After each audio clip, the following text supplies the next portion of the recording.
So I've been gone a couple of weeks, so I'm gonna make sure I give you guys plenty of juice to make up for that. Our topic today is being able to discuss the three critical keys for successful marriage, and I really don't want you to miss out on the fourth bonus that I have, and so make sure you stay tuned for that last part there.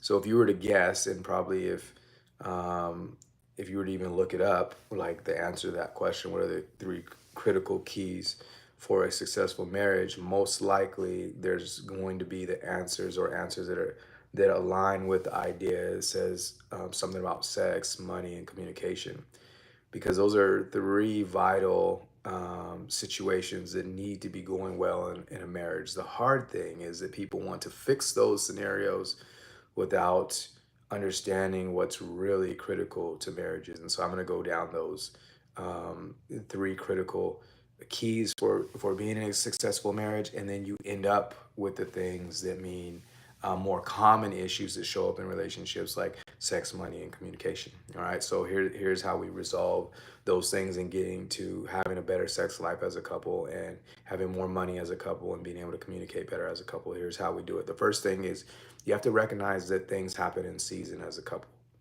in seasons as a couple. So for every individual, things can be different depending on the season they are in their life, depending on the season they are in this year or this job or whatever that scenario is. And so if we can recognize that our life together happens in seasons and each individual is going through seasons, um, then we start walking away from the hard conversations or the difficult conversations that are going to criticize each other or be fed up with where a person's at, because you recognize like this is just a part of what grows my person or me myself. I'm not in a place that I need to be in, so I don't have to focus on the worst parts of this. Instead, I focus on the blessing part of this. All right, so that's the first one, is recognizing that our life together happens in seasons, and we need to be able to move through each season. The second thing is we don't always let love have the control over what we're going to say and how we're going to interact with each other. So constantly, love is not winning. Instead, we're letting our anger win. We're letting our fear win. We're letting a lot of the things win. But the thing that we need to let win, a critical key for us, is for us to constantly let love win and determine the way that we're going to interact with our partner. And so, if and when we're able to do that, everything starts changing for us, because it's love that's guiding us. That interaction is a different kind of interaction than the criticism or the fear or any other kind of worry that might come up in our relationship. The third key that's critical to making sure that we have a successful marriage is we need to have a guide.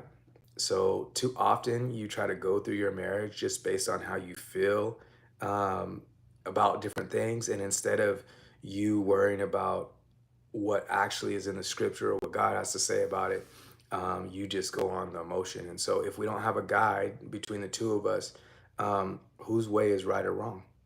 Like, what's to say that what you're saying isn't incorrect, and what your partner is saying isn't incorrect? And so um, we get stuck as a couple. And yet, there are some guiding principles in scripture that will help us.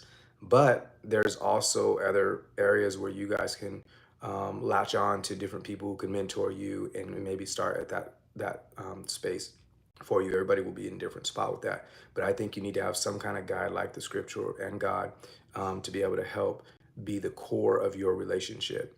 Okay, those are three critical keys for successful marriage. And then there's a bonus one that I have. And I think this bonus one, when I see couples be successful that are working with me, this is usually what's happening, is that those individuals are on a strong quest for becoming better as individuals, for becoming better as a partner in marriage, for becoming better people in this world. Like, they're really working to try to say, how can I get better? What do I need to do? What work is it that I need to do?